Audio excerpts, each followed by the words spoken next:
Yeah, goddamn. What was I thinking? And we're back. Okay. And we're back. That's a good. That's even better view. It's a way better view. Yes. Okay. Yeah, you're right. What was I? I wasn't thinking. Well, you wanted to maybe have. You could take clips of the video we just did and make them into a short. I know that. That's what I'm gonna do. All right. So now we're the full video. Scotland the Brave. Okay. 1-0, 0, baby. Yes. I drink to that. Drink to that. You're right. Drink to that too. What the hell was You were thinking in terms of a short. Yeah, initially. Well, I can do both. Well, see, this is what we're doing here. This is the test run. This is the dry run. This is like the pilot. Yeah, it is. Yeah. I think we're doing all right. We're doing fine. You're definitely gonna have to edit some of this though. Okay. Anyway, so Andromeda has 1 trillion stars. How many does Milky Way have? Milky Way has 400 billion stars. Yeah. 400 billion stars in the Milky Way galaxy. Oh, I look better when I'm right. Yes, you do. And when you're in landscape. I'm grinning. Yeah, and I'm Yep. Is that what it's called, landscape? I guess so. Yeah. Landscape style. Sideways. I don't know. Anyway. However, the Milky Way is apparently swimming in dark energy and dark matter. Isn't that scary? There's so much more we don't know. There's a lot we don't know. I'm being serious. I agree. But I mean, there's always going to be more out there. We're little chimps. I mean, once you have a Kardashev 5 civilization, then what happens after that? You're still going onward and upward. The Kardashev scale is a scale that's used to measure interstellar civilizations. Wait, where is it? Where the D sphere? The Dyson sphere. Dyson sphere. Yeah. Yes, that is Kardashev 2, where you're exploiting the energy of an entire solar system. That's only 2. Kardashev 1 is where you're capable of exploiting the energy of an entire planet. Well, that ain't worth a shit. Well, I mean, it is, but... I mean, it could be. Well, anyway. I mean, it's a ladder. Kardashev 3, I forget. Anyway, I guess I could look it up. No, I don't. It's not that big a deal. Okay. 400 billion stars in the Milky Way. That's right. He was right. I was wrong. I admit it. I admit it. Okay. Victory. Victory. What was that when we were kids? What was that show? The Thrill of Victory. The ABC Sports. The dude. The Thrill of Victory. And the agony of that dude wiping out. Yeah. They made a movie out of that guy. Which one? Eddie the Eagle. Oh, the dude who sailed. Yeah. Not the dude who wrecked. Hold on. Wasn't the dude who wrecked Eddie the Eagle? I don't know. Oh, for Christ's sake. Hold You're on. a fucking loser. I don't pay attention to the losers. Right. Nobody does. Who cares about the dude who wrecked? Fuck him. He dead. ABC Sports, Agony of Defeat. But those were they both on the long jump? I believe so. Yeah, ABC, The Thrill of Victory, because it showed him like landing. Oh, I'm sorry. No, okay. The Agony of Defeat was Slovenian ski jumper Vinko Bogataj. Leave it to a Slovenian. Yep. From Brezovica, Radovica, Yugoslavia, now Slovenia. He's still alive. He's 77. Oh, that's cool. He didn't die. Nope. Okay. He got fucked up, though. He got messed up. The Agony of Defeat jump. Okay. Was it the long jump? The ski flying event at Oberstdorf, West Germany. Light snow had been falling. Yeah, it was the it was the long jump. Was it in Schad? No, it was in Oberstdorf, West Germany. I'm having fun. You said that. I'm having fun. Well, the audience has no idea what you're talking about. $50. $50. Trading places. Hey, did someone knock the camera? Oh, it's tracking you. I'm sorry. It's tracking your face. Why? You're in the pictures. Okay, maybe, I don't know. I don't know. Yeah. There we go. It's better. Okay. Yeah. All right. Where were we? Oh, okay. No, I forgot. In 1 billion years, the Earth's core is going to stop rotating. And wait, is it going to stop rotating or just the way it's rotating? It's literally going to stop. It's just going to stop. It's going to stop. The Earth's core rotates faster than the rest of the planet. And that's what creates our magnetic field. That's what holds our atmosphere. That's what prevents radiation. So what happens when your core stops rotating is what happened to Mars. Mars's core stopped rotating like 2 billion years ago. Why is the core going to stop rotating? Because there's nothing to keep it going. Why is it going in the first place? Because it's hot and magmatic. It's under extreme amounts of pressure. It's just ultimately it's just going to cool down. Okay. Yeah. I mean, again, the Earth's core. It's not a perpetual motion machine. It's not a perpetual motion machine. The Earth's core and its mantle and its interior are a volcanic magmatic slush that it's under extreme amounts of pressure. So it's super hot, it's under extreme amounts of pressure, and that's producing vast amounts of energy. And as a result, it's highly magnetic. It creates Earth's magnetic field. Mars's core has stopped. It's just an inert rock. Does the moon have a core? Theoretically, but again, it's not moving. It's stopped. The moon, Hence, there's a dark side to the moon. Well, no, the dark side to the moon because the moon is one face facing the Earth. Right, so it stopped rotating. Well, that's because it's gravity locked. That is, once a rotating body stops rotating because of the gravity of the body it's orbiting, it eventually just stops. It has one face to the Earth the whole time. Eventually, the Earth is going to have one face to the sun. Right, so that's what I'm talking about. Yes, the, well, the core has stopped moving. No, the core has not stopped moving. The core is one factor. Like Mars is still rotating, even though its core is dead. That's because it's not gravity locked to the sun. Right, I get that. Yes. So what's your question? No, the Earth is still rotating. Earth is rotating. Mars is rotating. Revolving. Well, no. The Earth is... The sun, the Earth, the moon... Okay, yes. The moon is revolving around us, but it's not rotating. It is not rotating. That's right. Right. Mars is rotating and it's revolving. Right. But its core is dead. The Earth's core isn't spinning. I mean, Mars's core is not spinning. It's inert rock. Yes. Okay. Yes. Earth's core is active volcanic rock. Mars is just like the moon. No. Actually, Mars is large and heavy enough to hold a very thin atmosphere. Well, I wasn't talking about atmosphere, but right. And also, Mars is still rotating. Okay. Yes. Miles just farted. No, I didn't. Yeah, he did. I heard it. That was a Smurf. All right, whatever. Anyway, so yeah, in 1 billion years, the Earth's core is going to start rotating. A billion. Sorry, I missed the decimal place again. The Earth's core is. I'm not even going to claim a victory on that. Yeah. Okay. I'm going to still leave it at billion. Yeah. Anyway. Don't remember. Oh, in 1 billion years, the Earth's core is going to stop rotating, and Earth will become uninhabitable for human life. In theory, I mean, we could always build underground, I guess, and hopefully we'll be gone. Is that going to wipe away the atmosphere? Yes, as well, most of it, and the magnetic field. More importantly. Oh shit! Yeah, without Earth's magnetic field. We'll be subject to large-scale intrusions of cosmic rays and radiation. Yeah, radiation. Yeah. Yes. Shit.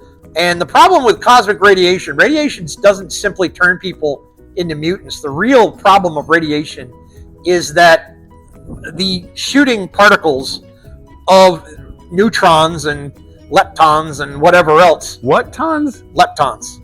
That's just one thing. There's mean... neutrons.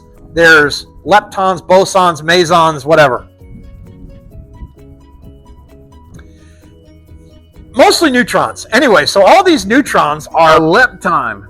A lepton. Are you sure? Hold on. I'll you mean electron? No, there's electrons also, but electrons... A lepton? I'm going to look it up. Lepton. I think I might have to get another W here. Okay, lepton. I'm not disagreeing, so I can't lose. Hold on. In particle physics, a lepton is an elementary particle of a half-integer spin, or spin of 1/2, that does not undergo strong interactions. Two main classes of leptons exist. Charged leptons, also known as the electron-like leptons or muons, including the electron, muon, and tauon, and neutral leptons, better known as neutrinos. Charged leptons can combine with other particles to form various composite particles, such as atoms and positronium, while neutrinos rarely interact with anything and are consequently rarely observed. The best known of all leptons is the electron. There you go. Anyway, mostly neutrons. So neutrons, when they pass through human bodies, they're not rearranging our DNA arbitrarily. They're literally severing the molecular bonds in our cells. If I remember, don't neutrons have the most density? Maybe? Of all the... that's a good question. Let me see. I want to say yeah. That sounds right. Neutrons. Neutron. Damn it. I think that's why they would fuck us up so much. Quite possibly. Like neutrinos pass through us without anything. Okay. Yes, it has a mass slightly greater than that of a proton. Neutrons are subatomic particles found in the nucleus of atoms alongside protons. Neutrons have no electric charge, and hence the term neutral. They are crucial for atomic stability and involved in nuclear reactions and the formation of heavier elements. Yep, neutrons are very heavy. Okay. While protons and neutrons make up the nucleus, they are not fundamental particles themselves. They are composed of smaller particles called quarks. Do you need a beer? No, I don't. I'm actually pretty good. All right, I'll be right back. All right. Are we still recording? Yeah, I know. All right. Whew. Heaviest subatomic particle.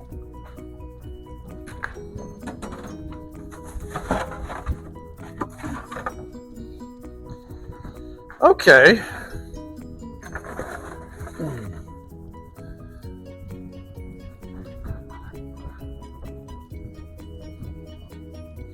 Okay, yeah, the heaviest subatomic particle is the neutron. That's right. I knew I was right. Yep. That's another W for me. All right, so that's 2-0 now, I guess. 2-0. All right. Yeah. All right. Yeah, I think I might have bumped it. Yeah. You're That's fine. right. Okay. 2-0. So 2-0. let's just, I'm off to a good start. Off to a good start. All right, so yeah, so That's 2 W's. well, I am the sidekick. That's kind of my job. I take the L's. Speaking of radiation. Yep.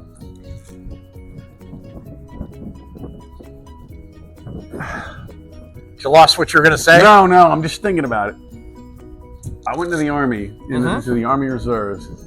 Shit, what was it, 92? Army Reserves in 92, I'm with you. It's been literally over 30 years. Yeah. I went into the Chemical Corps. My MOS was 54 Bravo, NBC, nuclear, biological, and chemical. Wow. It sounds tough. Yeah. It sounds cool. Yeah. I did well on the ASFAB. And my recruiter, that motherfucker, he convinced me what that sumbitch told me was about 1% true about the Chemical Corps. Okay. I thought I was going to go into the Army and be like a chemical scientist, play mad genius and blow up shit. That motherfucker lied to me. And the next time I go to hell, I'm going to get inside hell. I'm going to find him. I'm going to punch him in the fucking mouth. What did he tell you? This is when I was a junior Right. at Barry. Okay. I was taking, what was that class? Shit. Okay, but what did he tell you? I was taking advanced inorganic chemistry. Okay. One of the hardest classes I ever took. It Right. was a fucking 2-hour class. Yep. 2 hours, Monday, Wednesday, Friday. Yep. Mandatory tutorials. Lab. Right. On Tuesdays and Thursdays. Okay. A mandatory tutorial Saturday afternoon, and a supposedly non-mandatory tutorial on Sunday. But they still took roll, so you knew they were keeping tabs. I was taking advanced inorganic chemistry. But anyway, the recruiter told me I'm going to be in a lab mixing chemicals, making up bombs, how to blow up bad guys. Wow. Bull fucking shit. What did you actually do? Well, I mean, what did you Driving do? around with fucking smoke generators. Generating smoke. All right.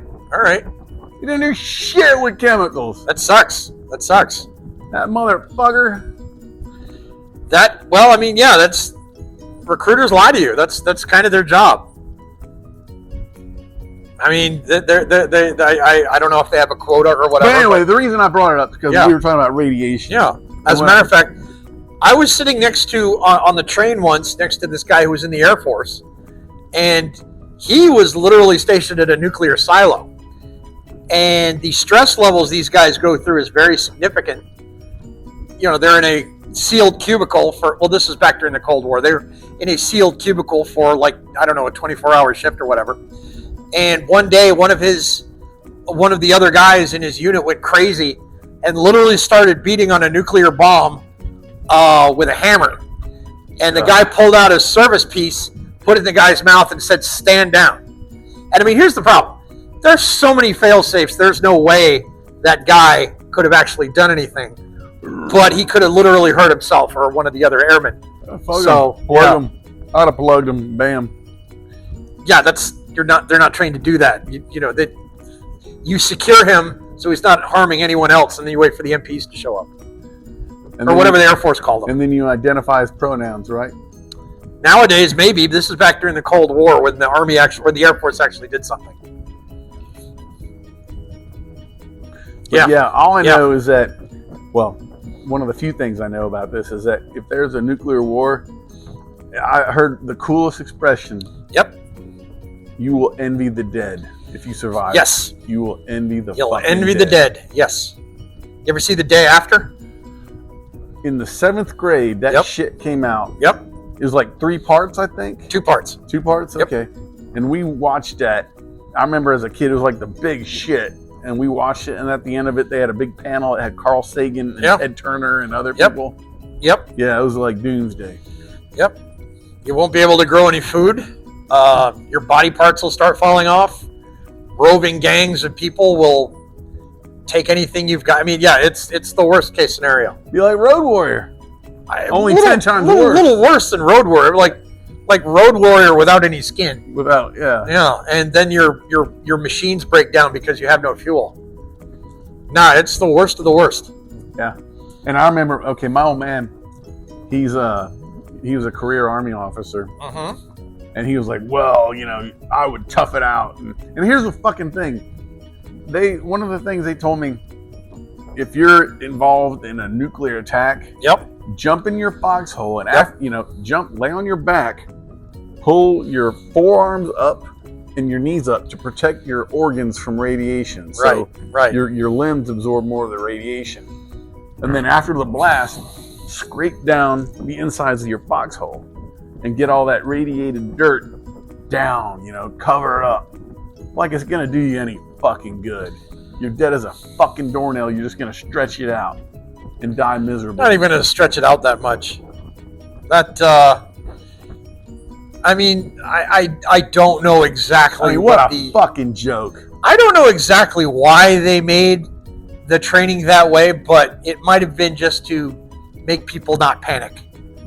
The core of occupational therapy is that it's the idea that people can avoid psychological distress by engaging in productive activity.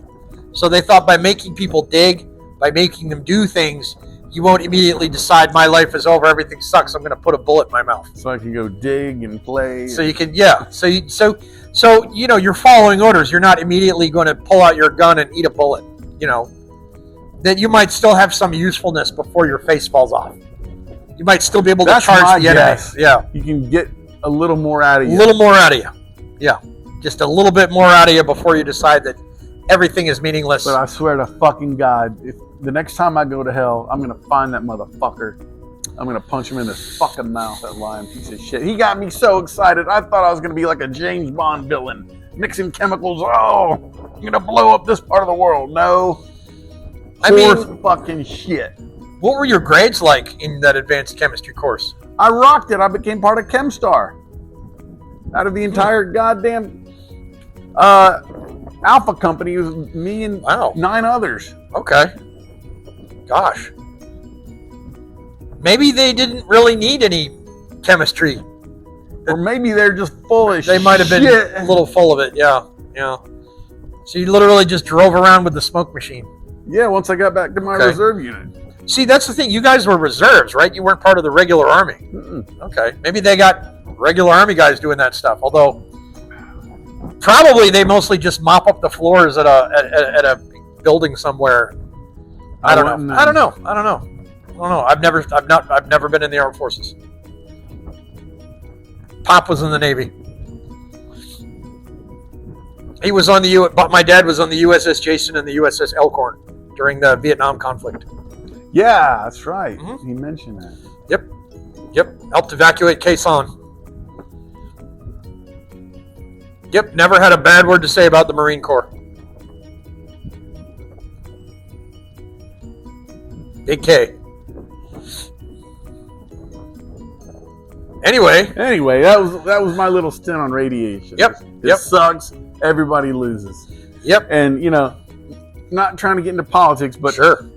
When Biden was president, I was worried that we were going to go to World War III. I was distinctly worried about that. Yes. And that's why I went and got that bottle of Doomsday vodka. Oh, nice. If I start drinking vodka again, that means I think the world is about to end. Russian military doctrine states that the moment foreign troops once again profane the soil of Mother Russia, they launch all their bombs, drink a bottle of vodka, and sleep like a baby. And what's it? All bets are off. Yeah. All bets are off. As the Americans would say, all bets are off. Well, the thing is, Russia was kind of at a crossroads. They've been invaded by so many motherfuckers. Everybody from the Poles to the Tartars to the Mongols to the Germans. The fucking Krauts. Those Kraut motherfuckers. This is a good thing they fucked them up. They should have burned every Kraut at the stake. Okay, you said it. I didn't. Fucking Krauts. He's German, so yeah. Half German. My mother actually, and to be serious, she lived outside of Dresden when she was a kid and watched Dresden get firebombed. War's a shitty thing. Yep, amen. She said that some of the bombers, flew so low, she could actually see. She said one dude actually waved her. She could see him. Wow. How low they were in on approach. Holy crap. And she said they lived a few miles outside of the city. And she said it looked like when they were dropping bombs, this was daytime, so I think these were the British bombers. Right. Because they couldn't fly at night. They couldn't. Right. They didn't have navigation like the U.S. bombers. But she said it looked like needles just dropping. Good grief. And then just the whole city just went up in fucking flames. Good Lord. Yeah, that's rough. Fucking sucks, man. War's shit. War's horrible. Hope there's never another fucking war on this planet. I agree. If shit isn't bad enough already, then we got to worry about a fucking war. Well, yeah. I mean, the whole Ukraine thing. Well, I mean, should we talk politics? The whole Ukraine thing was just, it's so Biden could funnel money to defense contractors. Like the F-16. Yeah, and it should have been mothballed 5 years ago. I don't mean to be a bitch, but let's not talk Okay, let's not talk about it. Yeah. Okay, moving right along. Another subject. I saw a badass video of how we sunk the Yamato. The Yamato. Yamato. Yeah. Okay. Yamato, yeah. Sure. You say Yamato, I say You Yamato. say Yamato. Let's call the whole thing off, yeah. Well, so how did we sink the Yamato? Bombed the fucking shit out of it and shot like 86 million fucking torpedoes into that fucker. Seems a little anticlimactic. They buried the fucker. Yeah, I mean... And the U.S. Navy was just stunned at how much punishment that motherfucker could take. I mean, I thought there was going to be like a little plot twist or a trick to it, but no, they just launched enough bombs at it until it finally sunk. And they raked the decks with 50 cal and about 3,000 dead nips. Wow. Yeah. That's not going to get on YouTube. Those little yellow fucks we got. Yeah, that's not getting on YouTube. I know that. Yeah. Okay. All right. Let's see. What's the subject?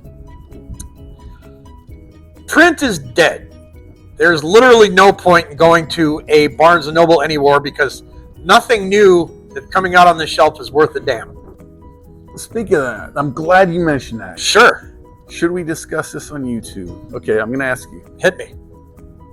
Writing about Conan and Belit.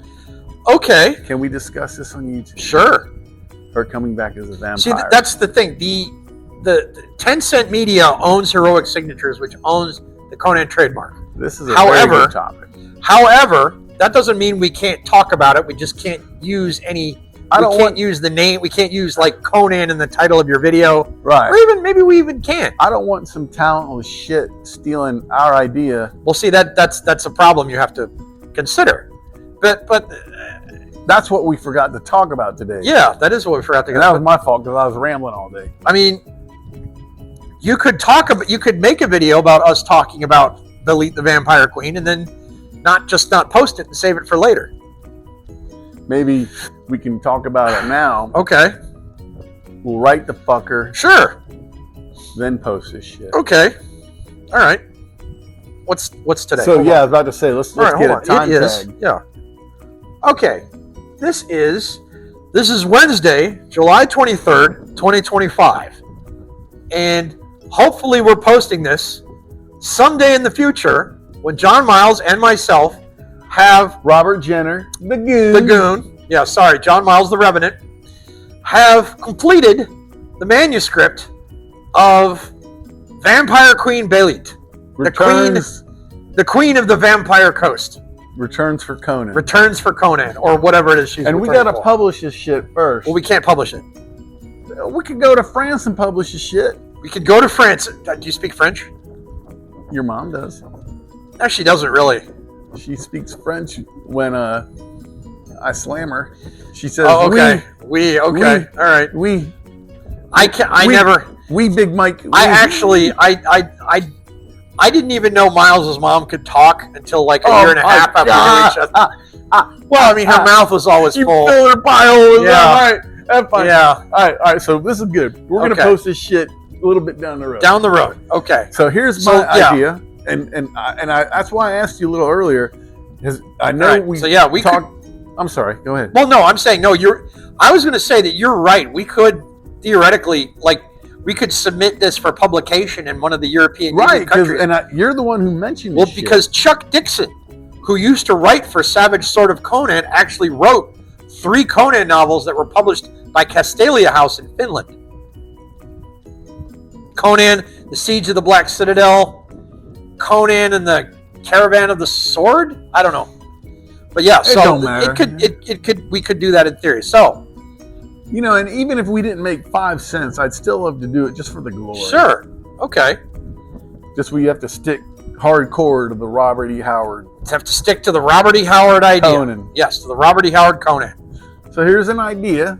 Right. We've talked about and sharing it to the YouTube. Bring back Belit as a vampire, a vampiress. Belit comes back as a vampire. And she wants Conan's ass. But why? Because she loves him. Okay. And he has never lost his love for her. Does she want to turn him into a vampire himself? Well, that's where we start talking. That's where we start coming talking. up with ideas. Does she want to lure him to the undead? Or does she just want to have, hey, Conan, here I am, just think of me once in a while? Or does she want to help him in secret? Or, I don't know, does she want to stay away because she's afraid that Conan being mortal will, I don't know, she'll fall in love, they'll get married, he'll die, she keeps going. Or he might be superstitious. Or the barbarian nature as barbarians do. Or she's like a witch, not truly believe. Vampirism involves terrible sorceress powers. Right. Or maybe there's something else involved. Maybe there's some existential threat to the world. Maybe there's other vampires out there who want his ass for something else. She's riding in on the cavalry to protect him. And quite possibly. And maybe she could lay it out and say, hey, I'm going to save your ass, but I'm forever undead, and we cannot close that gap. Quite possibly. I definitely see it as having a tragic ending. Oh, it'll be tragic. There's a one way or the other. It's got to be. Because, of course... Because Robert E. Howard didn't believe in sunshine and roses. He did not believe in sunshine and roses. And Skittles.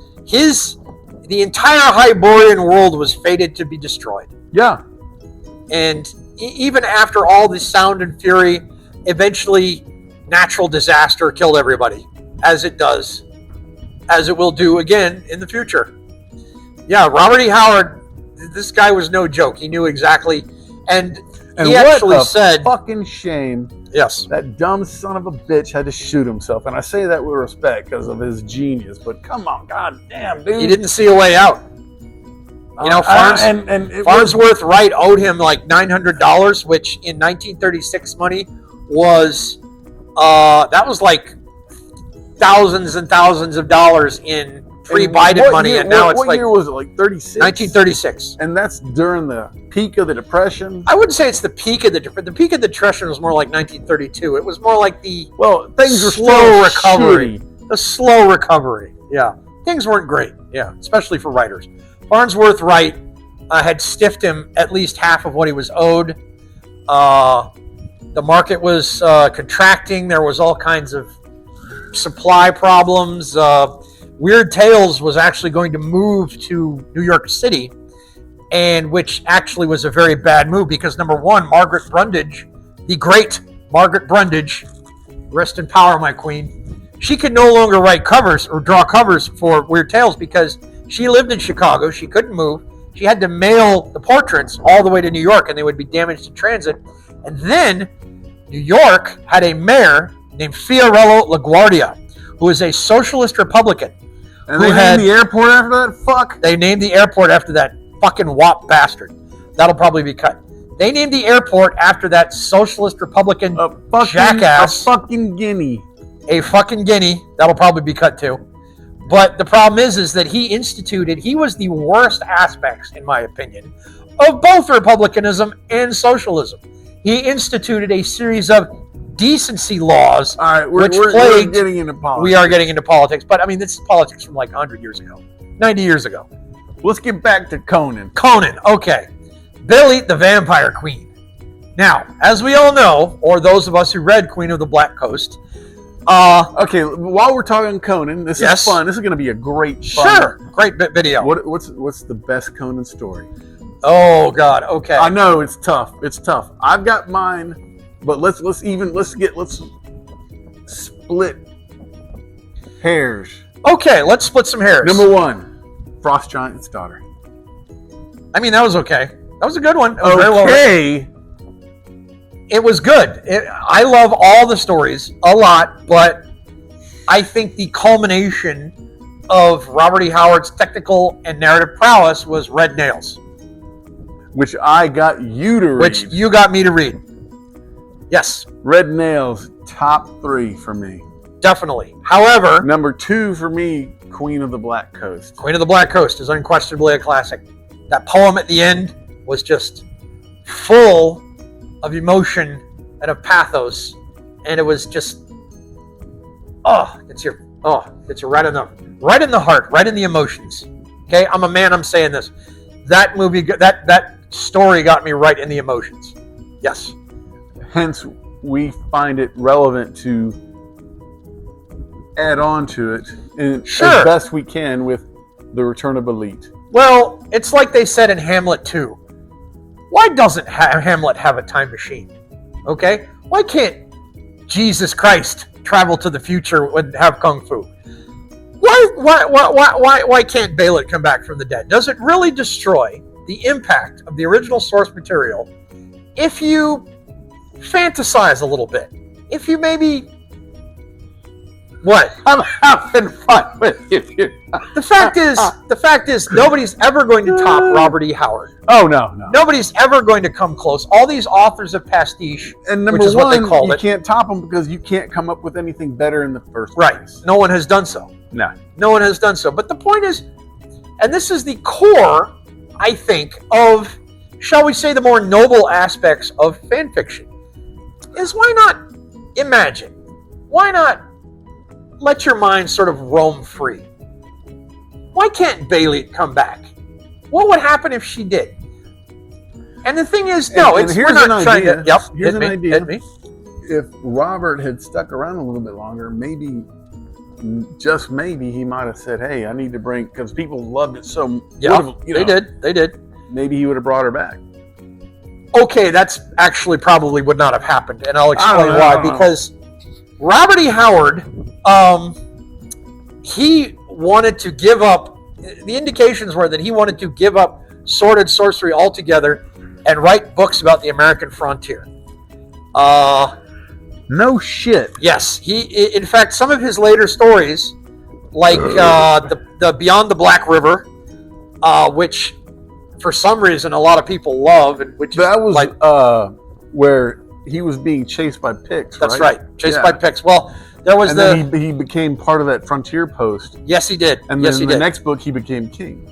See, that's where him and that young guy, Baltus, with Slasher, and Slasher, the best boy ever. And here's the problem: that is most definitely an excellent story. Yeah, it's not very much fun. At least it wasn't for me. It was brutal. It was brutal. It was brutal, and it was very philosophical, especially at the end. It was very deep, no question. It's just, it wasn't fun. It's like, I want to see Conan with half-naked women and horrible monsters from the dawn of time, and ancient ruins full of secrets.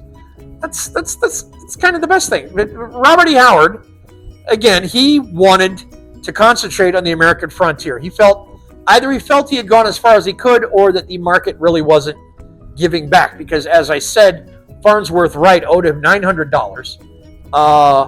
Weird Tales was soon no longer going to be in a position to publish his stories, and imaginative literature, I guess as you could call it back then, was unfortunately undergoing a shift toward what I can only consider as the dirty fucking commies. Like under John W. Campbell, the editor of Astounding Magazine, particularly science fiction and fantasy were veering more toward a sort of utopianist ideal of let's everybody be happy and share and unicorn farts and all that crap. And quite frankly, it was a bit of a downward ebb, and when they started losing sales, they blamed the audience rather than the fact that they were giving us crap, which is curiously sounds like enough, they're doing the same thing today, just like the modern era. Yeah. Shit. Yes, indeed. Fucking times change, people don't. Times change, people don't. That's for sure. The thing is, and again, so I don't see that Robert E. Howard would have achieved a whole lot of success writing frontier stories. He wanted to be taken seriously, I guess, as a literary figure. That's fine. Think how wonderful he would do if he had the same technology that we do now, to sit here and talk about this and share this with the whole world. You've lost me. Like, what would he have that he didn't have back then? How expansive Conan would have been, even more grand. Arguably, you could say how commercial it could have become. Okay, exactly. Yeah. It would have been twatified. Keep it R-rated. Well, here's the problem. I see exactly what you're saying. In fact, Conan, under the auspices of Glenn Lord, he was I don't know if he was the chief attorney, and I don't know if you'd necessarily call him the executor, but he was the guy in charge of the Conan estate, of the Robert E. Howard estate, well after he died. And he was the one who licensed Conan to Marvel Comics for the comic book that ran from 1970 to 1995. The thing is there was this great book called Makers by Cory Doctorow. Hey, you do realize we're going to have to make a part 2 of this video. We are absolutely going to have to make a part 2. That's no question.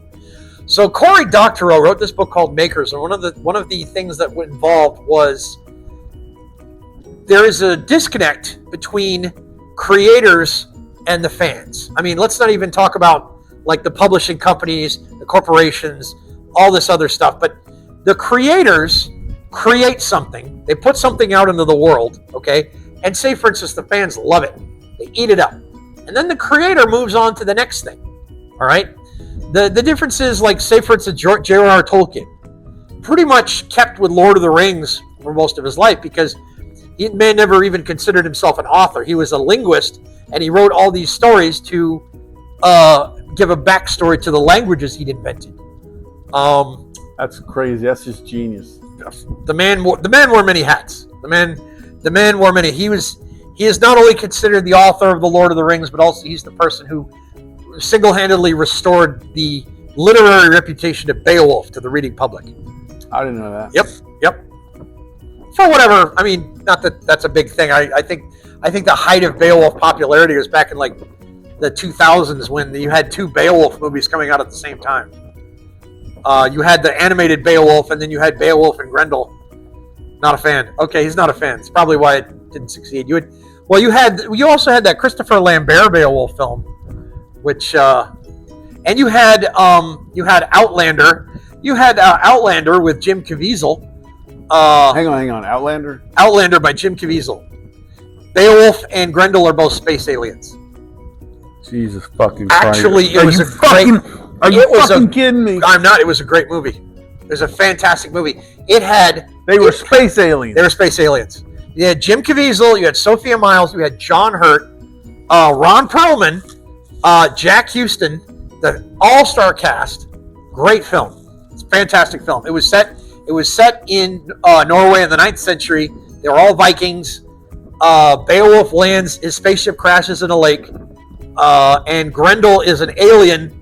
And there's a whole backstory behind it. Like, it's not all cut and dried. It's a great movie. I'm not even half kidding. I remember when this movie came out in 2008. It came out in Canada first, and people were literally riding the bus across the border just to see this film. That's because this film is great. It's great.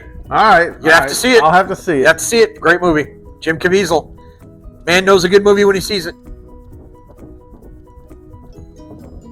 Yep. Well, how do we get on Beowulf?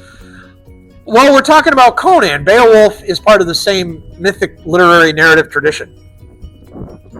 All right. Okay. Well, I'm saying that Beowulf. Beowulf. We're kind of off a street. We're a little off the street. So let's get back to Beowulf, the Vampire Queen. Right. So, as we all know, who read Queen of the Black Coast, Beowulf and Conan and their ship. Speaking of the top 5 stories, yes. Real quick. Oh, Zuthal of the Dusk, aka the Slithering Shadow.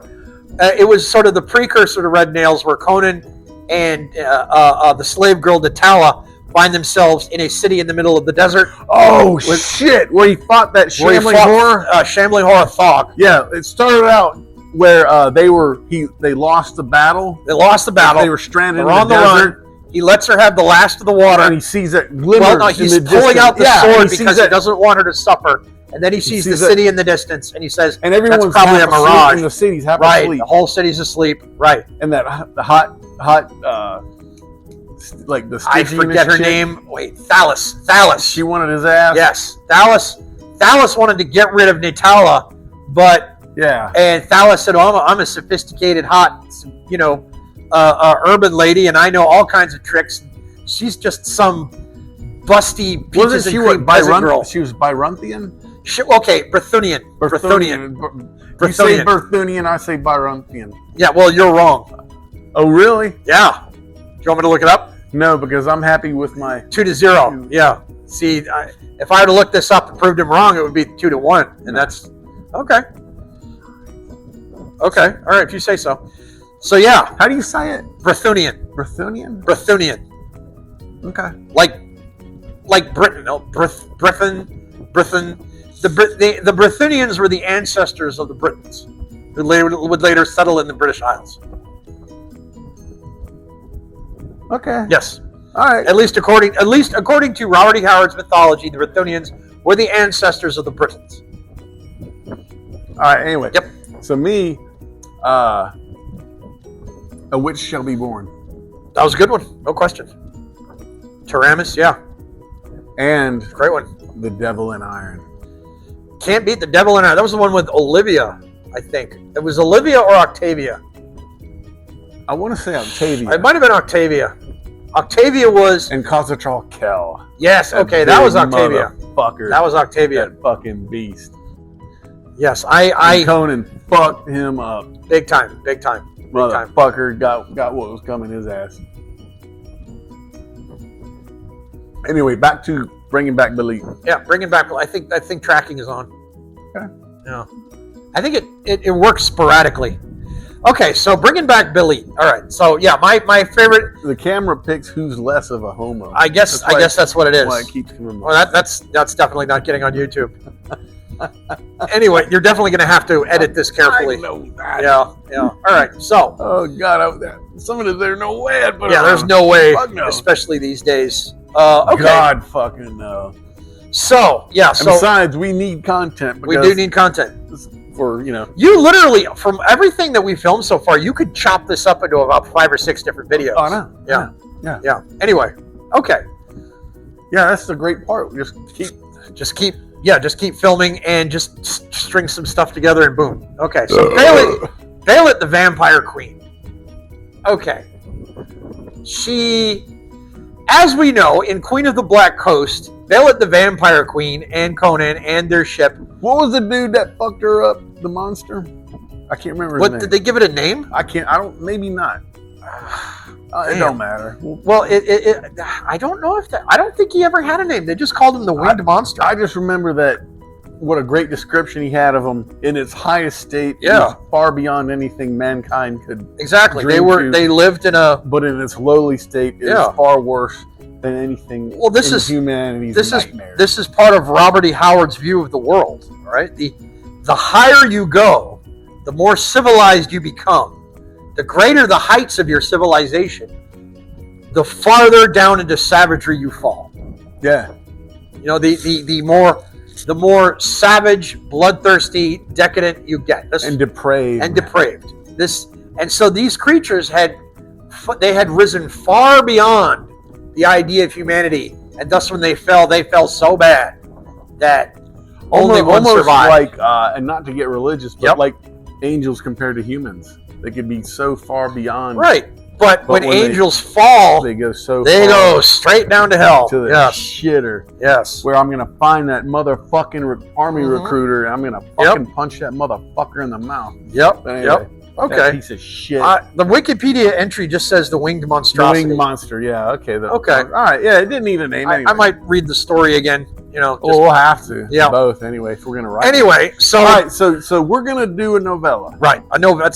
That is the ideal length for a sword and sorcery story. I have an idea for the very opening. Sure. Where Belit wakes up.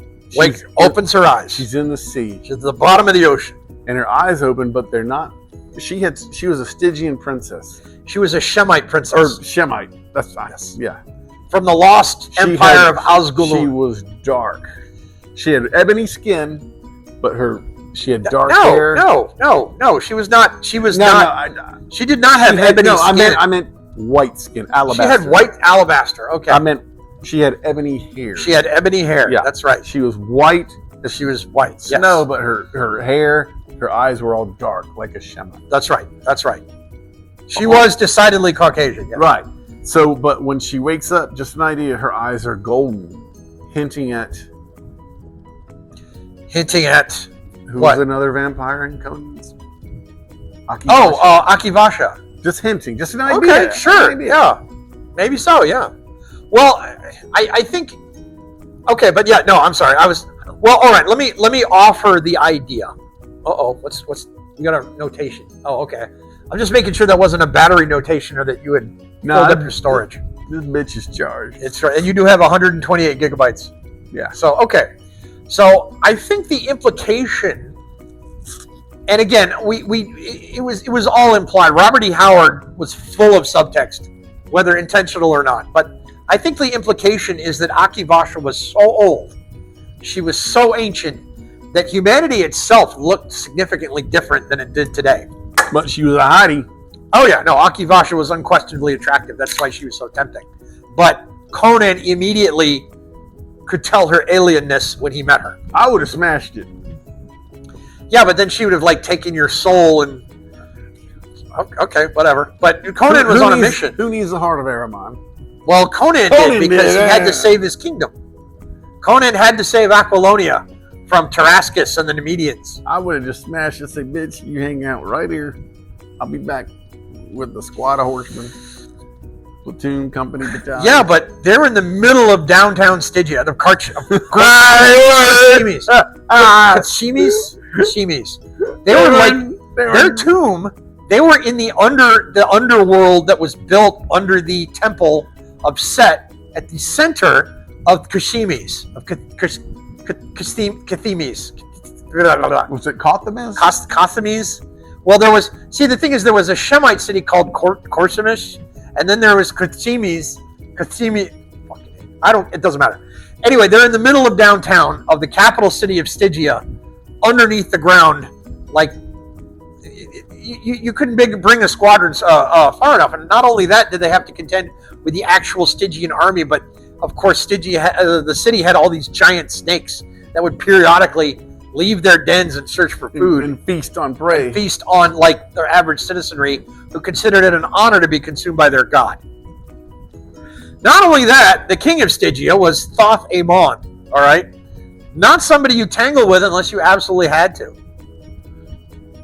Yeah, but anyway, as we know, Thoth Amon had recently returned to his throne, just punished and destroyed all his enemies. He didn't get killed, did he? No, he didn't get killed. He had been deposed by other wizards, his rival wizards, and he had been reduced to slavery until he got the serpent ring of Set back in the Scarlet Citadel. Was it the Scarlet Citadel? Rogues in the House? One of those. I think it was Rogues in the House. He gets the Scarlet Ring back, and he says, I'm going back to Stygia, and it's time to party. Yes, I think that was the Rogues in the House. Or Phoenix on the Sword. I'm sorry, no. Phoenix on the Sword. Sorry. Rogues in the House was completely different. Phoenix on the Sword. Phoenix on the Sword was when Conan got ambushed. Phoenix on the Sword was when Conan got ambushed. The cleric drew... That's right. But the servant of the head ambusher was Thoth Amon. Thoth Amon had been reduced to servancy. He got the ring back. He hit the road. That's right. And then he summoned this horrible monster who turned on the assassins, and murdered and ate them all. And Conan had given as good as he got, but the creature disappeared when all the royal guard came in. And they're like, only half. What the f happened Conan was here? only half dressed in his armor. Exactly. Yes. That's where the line, the dying tiger can still deal death. That's right. Exactly. Right. And one of his own most trusted henchmen. That's right. And one of the little poets, Ronaldo. Yeah, Ronaldo. Yeah. So Thoth Amon had only recently come back to the throne and had unleashed a fury of righteous terror upon the populace. Nobody was safe. And didn't after you kill it, it bled into the concrete? Yes, it left a stain. Yeah. The only sign that it had ever been there. And the clerics of Mitra, they recognized Clerics of Mitra. That's right. Yep. Well, anyway, so Bailey. So you literally can't. Akivasha is one of the most inaccessible people in the entire Hyborian universe. Conan was only there by sheer brass balls. He had snuck into the city. He had creeped through in the middle of the night. This is something, a lot of things that people discount. The fact that Conan was a very accomplished thief. You know, he wasn't just the fighter, he was the rogue in D&D terms. Anyway, so Akivasha is very hard to get to. But yeah, I think the implication with the golden eyes was that Akivasha was from a very different part of human history. And maybe we could imply that with Belit too. Like vampire Belit has the blood of ancient Osgalun running in her veins, which is related to maybe the winged creatures. That the winged creatures themselves, when the winged creature, maybe the disease that they had all fallen to, maybe the social contagion that had ruined their civilization, was in fact vampirism or something similar. Maybe they didn't even drain blood. Maybe they drained souls. Maybe they lived on their suffering. And not to get too carried away, sure. Maybe she invented these fuckers or poisoned them with her vampirism. I'm sorry, so there was only one left. Right, but they had originally a society. Oh, you're saying Akivasha just somehow went and infested that whole civilization. See, this is an interesting idea. It is, isn't it? Because thousands of years ago. And that would be an indirect line to Belit eventually becoming a vampire. Consider this, all right? And the winged monstrosity was vampiric in nature. Consider this idea. So you have Stygia, all right? Stygia is in the center part of the Hyborian, well, what would become the Hyborian era. Okay, but this is before the Hyborians even ventured out of the mountains. In the north, you had Acheron, okay, the wizard kingdom. And they say that Acheron. Acheron was the northern kingdom. Stygia was the southern kingdom. But weren't those fuckers sorcerers too in Acheron? Yes, they were. They were related. They eventually got defeated, right? Yes. Okay. These were the tribes that had originally enslaved the ancient Lemurians. Okay, the Lemurians were the ancestors of the people of Kitai and the Turanians and the Hyrcanians. Okay. Okay, so consider the idea in Conan 10, he banged a Kitai chick. Yes, he did. He rescued her from the salamander. Yes, he did. Yes, he did. They actually adapted that to an issue of King Conan. He got some of that slant-eyed booty. Yeah, it's not going on YouTube. That's not going on YouTube, but yes. But anyway. It was his duty. Slam that booty. Slam that booty. Yes, right. Conan enjoyed the attentions of a lady of Kitai on his way to rescue Zenobia from the sorcerer, whose name I forget. It was his duty to slam that booty. Well, he's the king. Yeah. Anyway, so what was that motherfucker's name? I don't remember. It don't matter. That wasn't written by Robert E. Howard. That was actually written by L. Sprague de Camp and Lynn Carter. Believe it or not.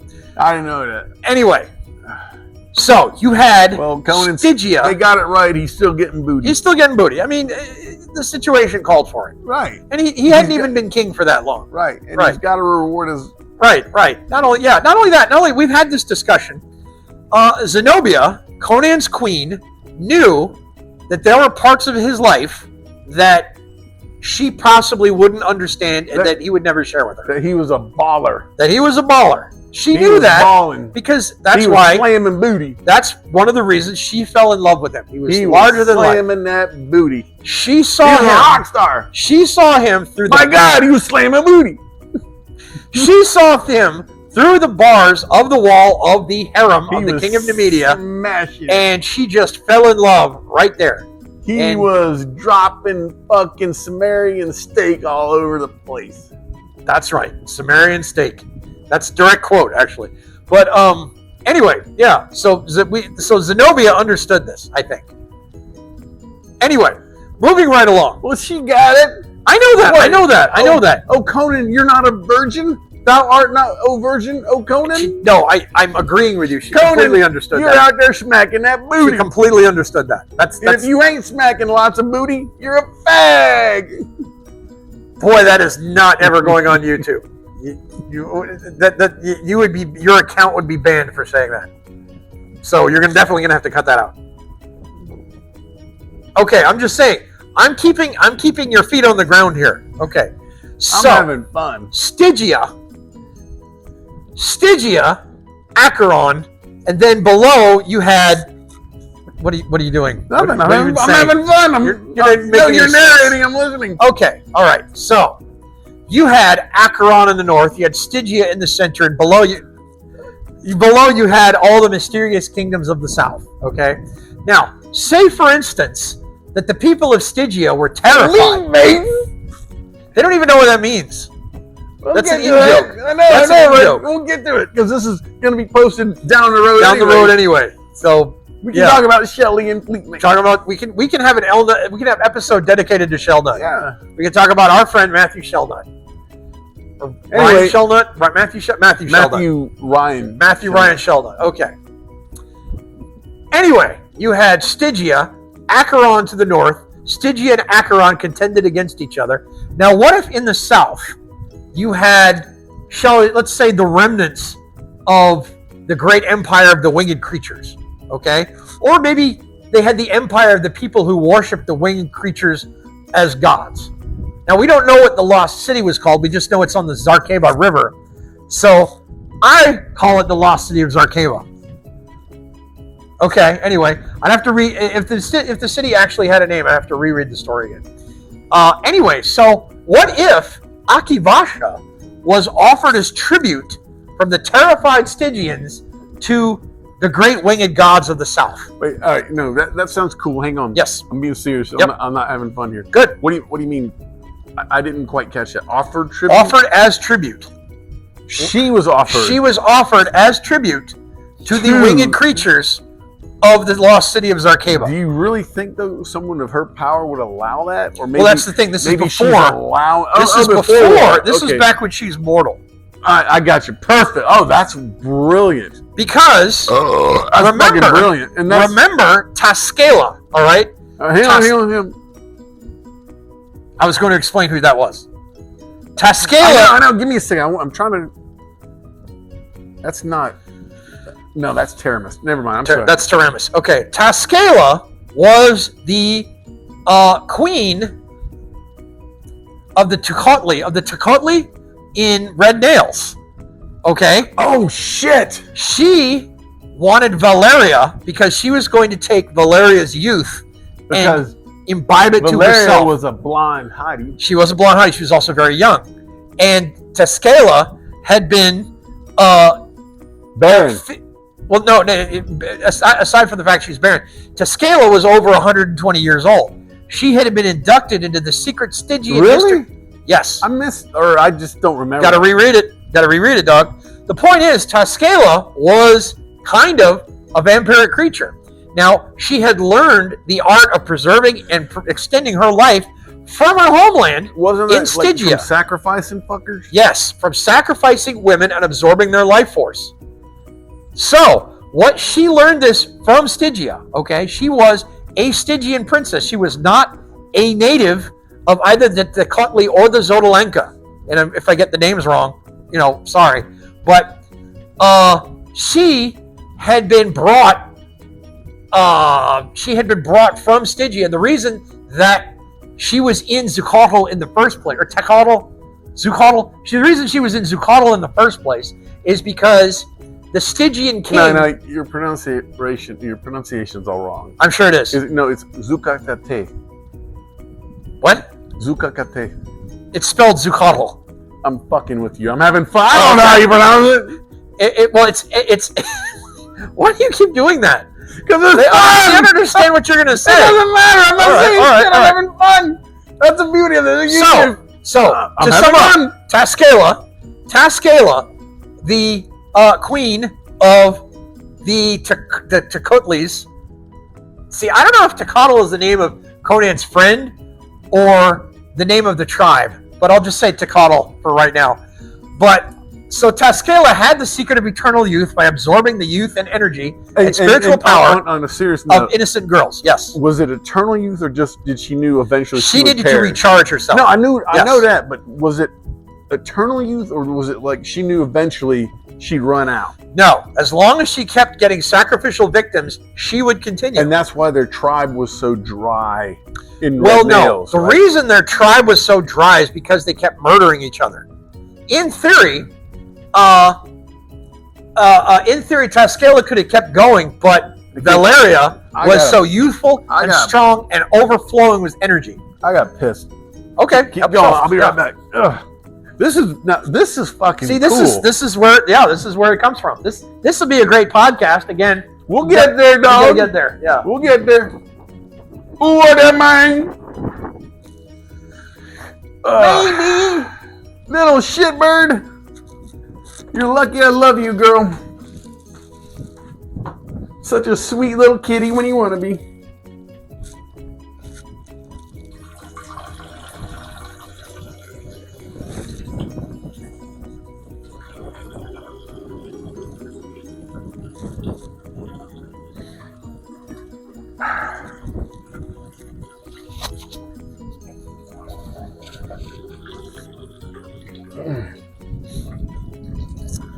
Tascala.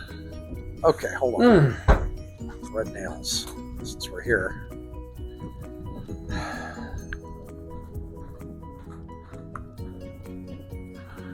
And to be all serious, this is why we're having such good chemistry. For sure. Is because we've known each other so long. Indeed we have. Okay, so. What are you looking up? Okay. I'm looking up the actual names. The Tecotli and the Zodalank were the two tribes of the city of Zucotl. And their people had fled from Stygia literally over a dispute because Xotalanc had fallen in love with Tascela, who is a Stygian princess. And he stole her, right? Stole her, yes. And didn't want to give her up to the king of Stygia, stole her, and they fled to the city of Zuccotle, which at the time was inhabited. It was his duty to blast that booty. To blast that booty. Blast that royal booty. But did not endear himself to the Stygians. Just a little whore. So, Tascela... A little blood-sucking whore. Well, yes, Tascela had learned the secrets of eternal life. She had suborned all the other tribes. She had been the lover of Xotalanc, and then Tecuhltli had stolen her from Xotalanc, and it began a war. But didn't that first dude that he stole her from, didn't he die from old age? And that was a secret they were trying to keep? No. You see First dude. The dude. Tolkemec. Okay, so you had Tolkemec was a slave. He was one of their tribe. He's one of their people. No, not the old fucking dude. I'm saying the king with Tascela. Olmec. Yeah. He stole her from the dude from the other tribe. Well, no, Tecuhltli. That's why they were fighting. The brother, Tecuhltli, stole Tascela from Xotalanc. There were two brothers, all right? Yeah. Xotalanc was originally enamored of Tascela. Tecuhltli stole her, and the two sides eventually started fighting. The lesson is, to the whole story, don't fall in love. Yes. The fuck yeah. Yes. Tolkemec betrayed both sides for his own reasons and was exiled to the catacombs. And they threw him in there. They tortured him and threw him in there, but he thought he was dead. Thought he was dead. He wasn't. He had brought himself. He was the twittering skull dude. No, he was not the twittering skull dude. That was somebody else. The twittering skull dude was murdered by Valeria. She chopped it with the sword. His head off. Yes, and then it up. When they pull the mask off, it's just some guy. Mm-hmm. And it was a magical device that had come from the catacombs, because the original inhabitants of Zuccotle were this mysterious race, possibly related to the Turanians. You know what was badass? What's that? Even the start of the story where he fucked up the giant lizards. Yes, the giant dinosaurs. Fucked it up. Fucked them up. Yes, he did. And the thing is, that was probably the last one. Yeah, see, that's the thing. That was like literally the only one left. He made a spear. Dipped it in the Dercator fruit, and then stuck it in his fucking pie hole. Yeah. Still didn't go down easy, but it went down. Anyway, so vampirism. Tascela learned the secret of vampirism. All right, so before I get lost, okay, let's get back to the main train. The main train. Akivasha was given as tribute in ancient times to the winged monstrosities of the kingdoms of the south. Back when Stygia and Acheron were primitive societies, living in caves, throwing rocks at each other, there was the great winged lords of the south and their human servants who would imperiously stride into the center of their villages and demand their women as tribute. And be worshipped. Right. Maybe these were the ancestors of the Kushites and the Zimbabweans. Because, as anyone who reads Robert E. Howard knows, is the more depraved your culture is, it's because the higher the heights of civilization from which they had fallen. So, Akivasha is offered as tribute to the warlord, to the winged creatures. But they weren't monsters then. They weren't monsters. No, they probably saw humans as beneath them, but they weren't evil, so to speak. Right. So it's entirely possible. So we're on a good train so far. We're on a good train so far. And the thing is, maybe their civilization wasn't as high as it had been. Who knows? But so Akivasha is in the winged warlord, the winged city, and she's just a mortal. She's just a regular mortal, and perhaps one of the winged creatures falls in love with her, desires the human woman.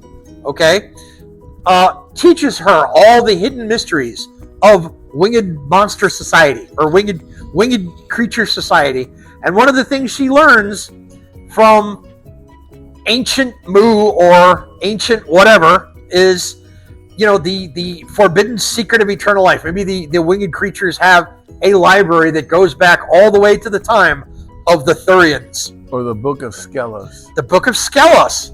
Very good, sir. The Book of Skelos. Very good. Very excellent. Well done. Well done. So that's going to count? Okay, 3. Yeah. No, that's just in case I need Okay, my all right. backup. That's good. All right, yeah. So they have the Book of Skelos. She reads The Secret of Immortality from the Book of Skelos. And of course, because she is given such unrestricted access to their society, she decides she wants power. She wants power. She wants influence. She wants all this stuff. And she is the one who, shall we say, maybe inadvertently introduces vampirism to the winged creature society. All these creatures decide they want power. They start fighting against each other. And I'm being serious. Sure, we're just brainstorming. Yep. This is really, on your part, a great fucking idea. Thank you. And she can either A, discover vampirism, right, or just fucking invent it. Or invent it. Or well, I don't see how she would invent it exactly. Well, maybe it's got to be invented at some point, right? Well, not necessarily. What if this is not at least in the context of our story. I mean, you see what I'm saying? What if it's rediscovered from the Thurian age? Okay, the age of Kull the Conqueror. Yeah. Okay. Even cooler. She rediscovers it because this was a secret over everyone. Well, this was a secret from the age of the Serpent people, or the many non-human horrors from the earliest prehistory. It goes back beyond what these dudes. Sure. Yeah. Exactly. Yeah. It goes back even before. Yes. Even before Kull the Conqueror, it goes back to the mysterious myths of prehistory when, millions upon millions of human slaves labored for Cthulhu in massive temples and whatnot. Either way, she gets her hands on it. Yeah, she gets her hands on it. I like that though. I think it's even better. Rediscovers it like it's like a dinosaur bone. Right. It's forbidden knowledge. Right. It's forbidden knowledge. They're never supposed to tamper with. Speaking of dinosaur, never mind. What? I was gonna have some fun. Never mind. We're gonna say something about mom. Like your mom was never. No. Okay. More like bone, but no. Bone. Okay. We're on a good roll train. We're on a good roll train here. Right. So she rediscovers the knowledge and skull fucks everyone. Right. It's her fault that the winged creature society falls because technically it's their fault. They brought her. Well, it is technically their fault. I'm being semantic. No, you're right. It's sort of a mirror image of the fall of Zucatl by all these winged. The fact is, just because they've risen to such great heights of civilization, they're still people. She finds the Achilles heel. She finds their Achilles heel. Okay, she uses love and sex to gain power and influence, and as a result, brings down their entire society, turns neighbors against each other, and blah blah blah. She was banging all the dudes, and they were going to war over. Well, and the one dude left. I do have to point out one thing: is that the vampirism, that the corruption on their society was technically in Queen of the Black Host caused by a natural disaster, like black oil bubbled up from the inside of the earth. Yeah, I remember that. What if vampirism was seen as a way to survive? Not only that, but you could also say that these dumbasses misinterpreted that. Maybe they did. They cast a disaster. Spell. They cast some sort of spell that reverberated and aftershocked and caused the very earth to boil upward. Like as a meteorologist, sure, I could look at a volcano and say, "That's just a simple volcano." Yeah, people living around it. Right. Oh, it's been haunted for thousands of years, and you white men are now here. This is a curse. It's a curse. Causing a natural disaster. Could be, sure. Yeah, so entirely possible. That's easy to right. That's just easy to go over. Right. So say for instance, and again, like I said, I'm just spitballing here. Say for instance that the descendants of the human servants of the winged creatures became. Did they have servants? Well, I don't know. I'm saying for the sake of the story. Okay. All right. Yeah. Gosh, you're just trying to be technical. Well, the thing is, if you recall from the old days, and we're going to get into a little biblical mythology here. You had the Nephilim, who were considered the sons of God, who intermarried with humans. What if these winged creatures intermarried with tribes of humans in order to create better servants? We kind of spoke about that earlier. We did? Buttons. Oh! I barely remember talking about buttons. That's another story. Yeah. Okay, but I don't remember the specifics of that. I don't remember the specifics of buttons. I'm saying I'm saying you have these winged creatures are intermarrying with tribes as humans, making him, so I would say, a more advanced human. Satan's number 2. Oh, okay. I remember now. With her. I remember now. Okay. Well, we'll talk about that. Robert E. Howard reused his plots all the time. We're going to do the same thing. Before the ocean sank, Atlantis. That's another story. Yes. We'll talk about that later. Anyway, back to right. So perhaps the descendants of the human servants, or rather the half winged creatures, half humans that served their society, these descendants would later go on to become great kings and emperors of their own human societies. Years later, when civilization crawled back from the wreckage, and one of these great empires was Osgulun, who the descendants of the rulers of which was Belit. This blood runs in her veins. So she is an inheritor of this magical power, or sorcerer's power, whatever. Point is, as a result of all this, it's easy to make a bloodline via a timeline. Sure. As a result of all this, she's at the bottom of the ocean, her eyes open, and she awakens. And boom. And where does Red Nails come into this? Well, see, Red Nails came into this because that was more evidence of where the original concept of vampirism was in the Hyborian age. It all proceeds from Stygia. It's forbidden knowledge that is kept by the Stygians. Okay. That's so Akivasha is a vampire, Tuscala is a vampire, and being a Stygian is kind of their common thread. Okay. And it's, the manipulation of horrifying sorceress forces that should better be left hidden is a very Stygian idea. The hard part of figuring out how she becomes one and is brought back, that's the hard part. We just figured that out. Well, that's because she was infected by the winged creature. When the winged creature murdered her, maybe it drained her blood. Maybe it fucked her up. She was infected by his blood. She was susceptible because of her bloodline to the disease, and it knew it. Did it know it? Maybe it saw. Well, you might have a point. Maybe smell it. Maybe this creature thought he was the last of his kind, so he was going to continue on in the only way he knew how. I don't know. And the thing is that the creature, the winged creature that we found, it no longer had what you might call conscious thought. It had been reduced to sort of animal cunning. Yeah. Oh yeah. Yeah, but okay, sure. Maybe it smelled her blood. Maybe her blood was like chicken McNuggets. It's like how vampires. There was that Gabriel Knight 3 video game where vampires had actually been cultivating the bloodline of Jesus Christ in order to create like really tasty blood. Really? Yes. That's actually pretty cool. Yeah. No, according to, the whole Da Vinci Code stuff, Jesus and Mary Magdalene had children and they fled to the south of France. And there was a whole thing. And so these vampires want the blood of Jesus because it's like, I don't know, single malt scotch from 1968 or something. And it just proves the show. Even Jesus, he got that booty. He got that booty, yeah. Well, he smashed that booty. Yep. I mean, he was a human being. So the hard part's done. Sure. All we got to do is think up now who's she going to fight and bring Conan in, create a conflict, and bring her in. Yep. Well, that's the easy part. Shit. This was a hard part, and it was fun to talk about. Well, maybe. Okay, so who is she fighting? And why? And why would she come back all of a sudden? Well, she came back. Theoretically, she comes back at the end of the Queen of the Black Coast. She crawls back onto land. Maybe she understands her situation. Maybe she doesn't. Maybe she doesn't want to get close to Conan because now she's immortal and he's not. Maybe she has to go sleep for a while. Maybe she has to sleep for a while. Maybe she finds a cave like the Birthgrave trilogy by Tanith Lee. She finds a cave and sleeps for a few years. Birthgrave trilogy by Tanith Lee is another great sword and sorcery story.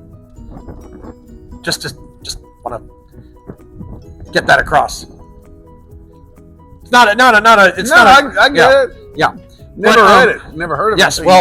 Well, Tanith Lee is arguably the greatest woman writer of sword and sorcery, and it's kind of a disservice to call her a woman writer. She is a brilliant writer, whatever her gender is. What are you doing?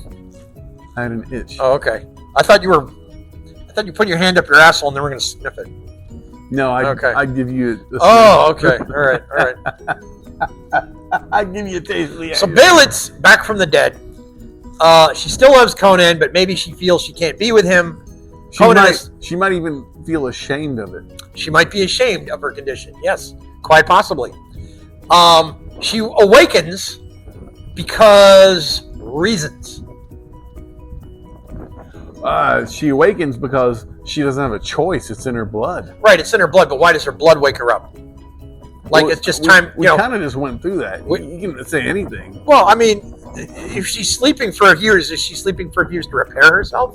To tired? Does it need an explanation? I think it kind of does. I think it needs to be at least internally consistent. You can just leave it a little bit of a mystery. I don't know. I mean, we'll hash this out later. I mean, there's mysteries and then there's mysteries. Why do immortals need to have their heads chopped off? Well, because they were the freemen of Zeist. Well, they're not immortal. Yeah, they're not technically immortal. And Zeist, they call them immortals. Highlander 2 never happened. Highlander 2 never happened. Highlander 2 never happened. The most pathetic shit movie ever made. That never existed. It doesn't exist. Yes. And I've told him multiple times you can't mention that. Can't mention it. Sorry. Well, you keep bringing up the immortals, so. Well, you can't chop their heads off then. Well, okay. So why would? Either way, Belit wakes up. We'll figure out a little detail later. Belit wakes up. She wakes up because she's driven by love. Yeah, but why then? Why in particular? She saved Conan's ass once. Right, so Conan's in danger. So she's waking up because you're right. Okay, so not even death could keep Baelit's love from Conan. So she literally came from the afterlife to save Conan. Saved his ass once. Okay, here's that's kind of a problem. At the end of Queen of the Black Coast, her soul saves Conan from the winged monster. So how exactly does her body wake up without a soul? Does her soul get called back from the ether? What's going on? Maybe she cut a deal with somebody in the underworld. Somebody with Crom. Even better. So Baelit tries to appeal to the gods to return to Earth. She cut a deal with somebody to come back and save his ass. Right. And the reason that Crom did it. And now she's paying the price. Well, here's the thing. There was the Marvel comics, the recent Marvel comics run of Conan was a little forgettable, but it had something very interesting. Conan was pleading for Crom's help, and Crom laughed at him, as one does. What was he pleading for? Well, because there was this red demon monster that was going to destroy the world and shit, and there was like this whole thing. It's immaterial. The point is, Conan didn't want to be dead. He wanted to be returned to Earth, and Crom said, "Fuck you. I don't give a shit." He's like, "But I demand you send me back to Earth. I've been loyal to you my entire life." And Crom was like, "I don't care. Who the hell are you?" So finally, Conan becomes such an irritation to Crom that Crom says, "I am going to offer you the single most terrible punishment anybody can imagine. I am going to send you back to Earth as you wish, but you're going to die of old age. You're not going to die a hero. You're not going to die on horseback. You're not going to die from swords. You're going to live out your entire life and die an old man." And that was his punishment. Who the fuck thought this shit up? Kieran Gallon, the name of the script writer. I thought that was pretty good. You don't think so? Why would Conan be begging Crom for help? Well, because he needed to go back to Earth to save. This was like during the King Conan era when he was king of Aquilonia. He wanted to go back. He had to go back to Earth to save Aquilonia from the Red Demon. There was like a whole backstory. Maybe I should just shut up and read it. Well, I mean, you can. The point I'm trying to make here is that the only reason that Crom would help anybody is because it amused him to see people struggle and try and then fail miserably, or succeed and then have to live out the rest of their lives. But in book 10, Crom saved Conan's ass from being cursed by the dude. We need to look up his name. Okay, look up. All right. I will. But again, that's saved his ass. Al Spragg de Camp and Lynn Carter. That wasn't Robert E. Howard. Conan, I will not let you be forsaken. I will not let you be damned. That's kind of out of character.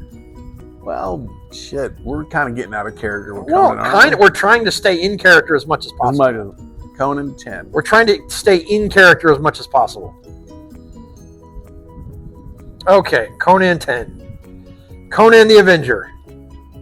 Where that big motherfucker's rushing the Yep, throne that's right it. there. That's it. And Yep, Conan the Zenobia about Avenger. to get knifed. Yep, Return of Conan by Bjorn Nyberg and L. Sprague de Camp.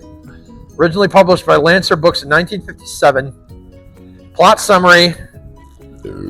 Okay, Conan is a wizard Peleus of Koth and an Eastern sorcerer Yacheng of Kitai is Yacheng. responsible. Yeah, okay. And okay, so again, Arnold Schwarzenegger had the right of it. Okay, Crom laughs at you. You know, he likes seeing you fail. All that Crom has ever done for anyone is breathe courage into man when he is born, and now that is all anyone can ask of a god. So Belit visits Crom in the afterlife and says, "I demand to be sent back to Earth to save Conan. He's in trouble." And Crom says, "The fuck are you?" And Belit becomes such a problem that he says, "I will send you back to Earth because in your blood is the veins of Osgulun, the ancient servants of the winged yada yada yada, and I will and you will be cursed with immortality while you see your beloved Conan wither and die."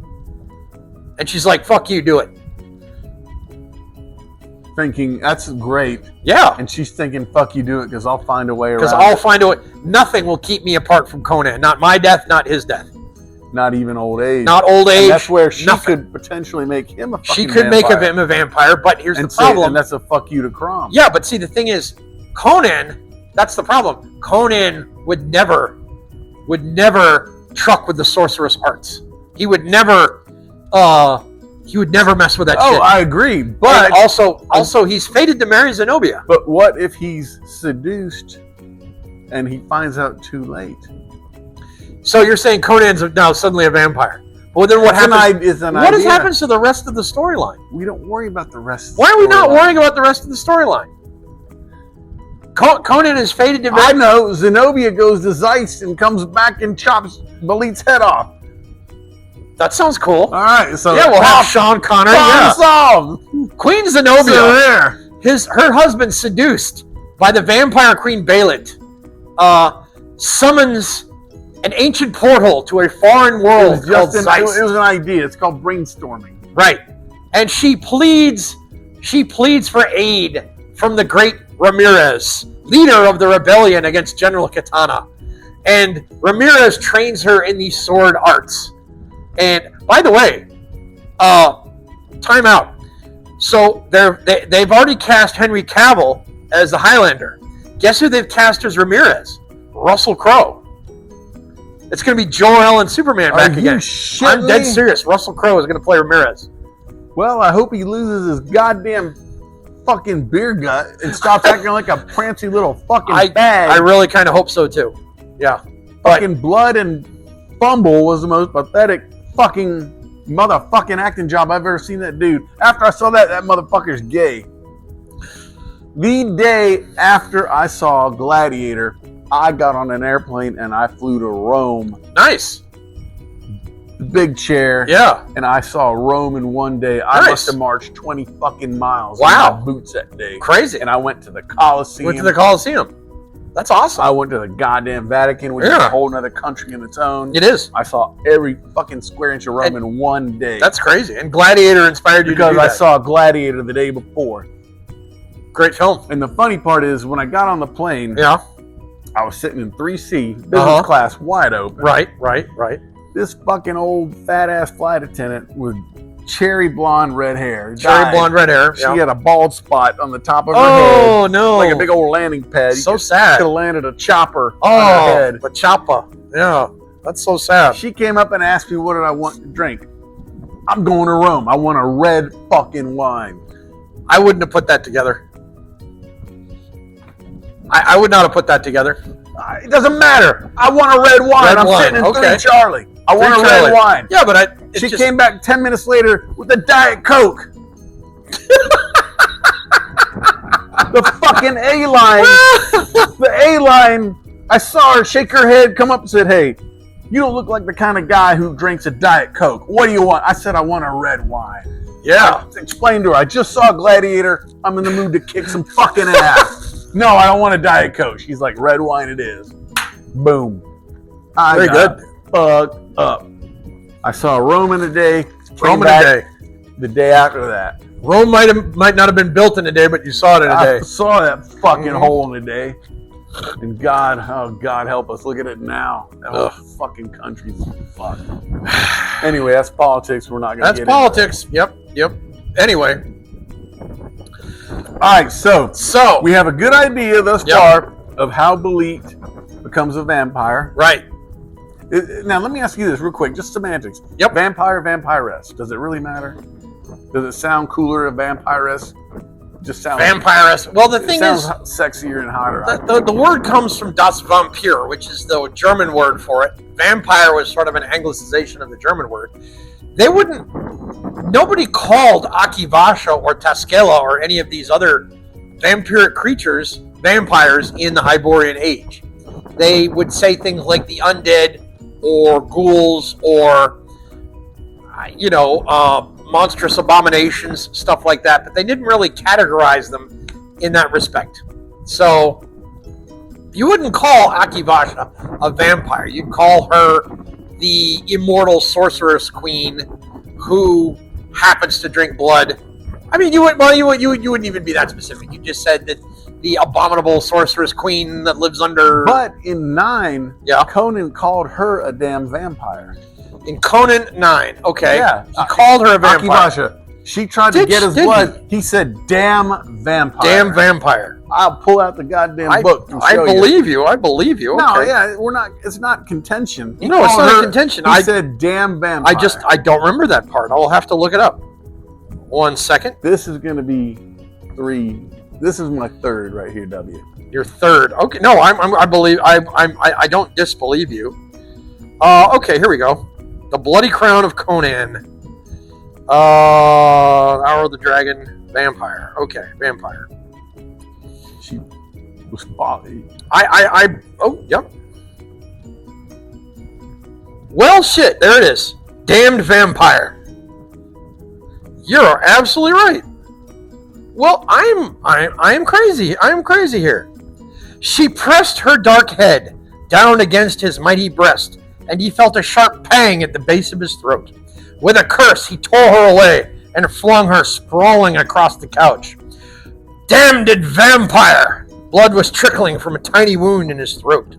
She reared up on the couch like a serpent poised to strike, all the golden fires of hell blasting in her wide eyes. Because he rejected that hoe. Her lips drew back, revealing white pointed teeth.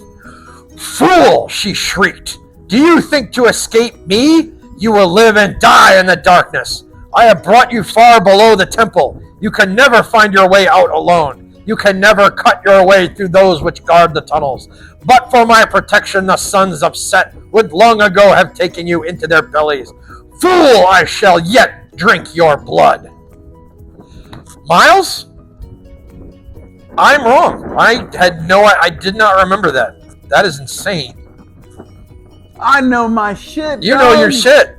You absolutely know. Well, the thing is, I thought for a minute that it might have been something added by Lynn Carter or Sprague de Camp, but no, that is straight up Howard. That is straight out of Robert E. Howard himself. Right.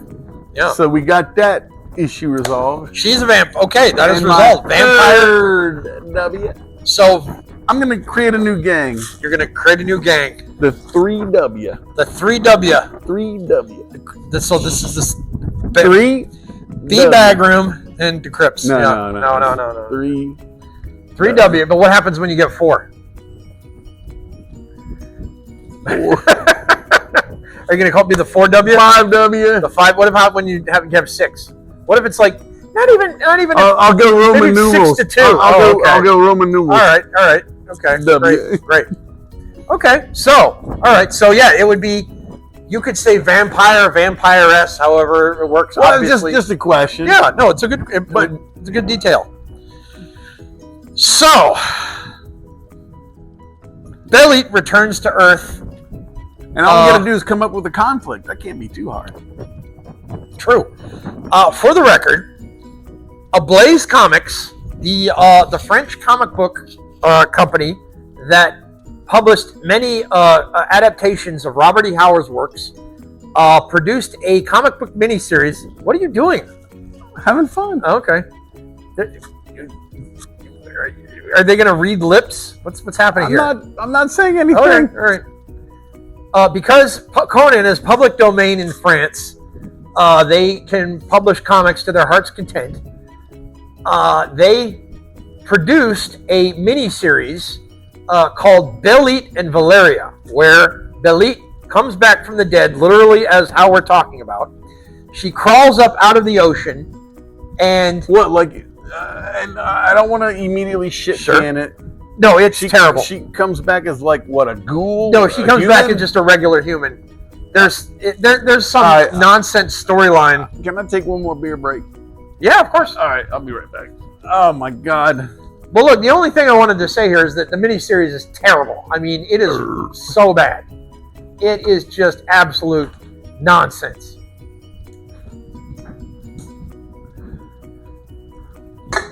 Hey, baby.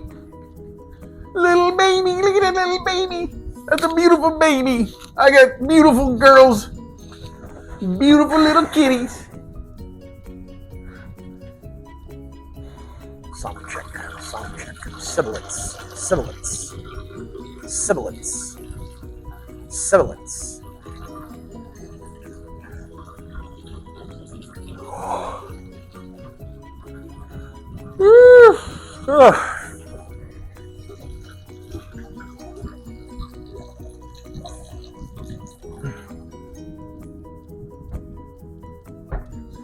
Oh yeah, dug for gold on that one.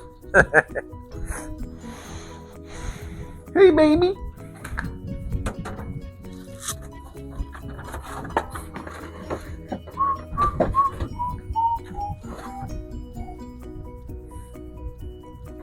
I'm actually Miles' stepdad. Common law.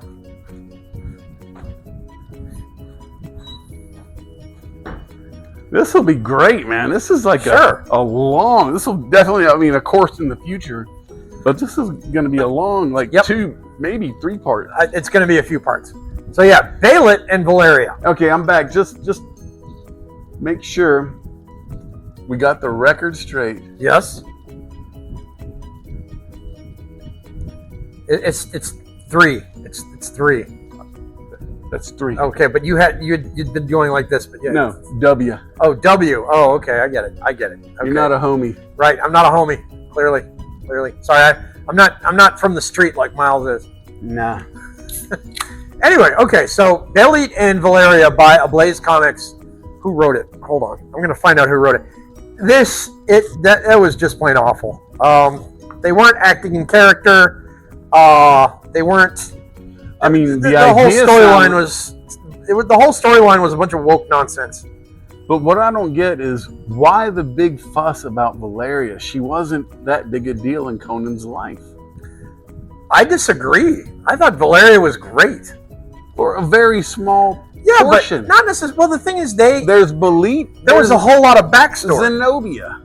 Okay, yes, that's for sure. They weren't as close as Conan and Belit and Conan and Valeria were.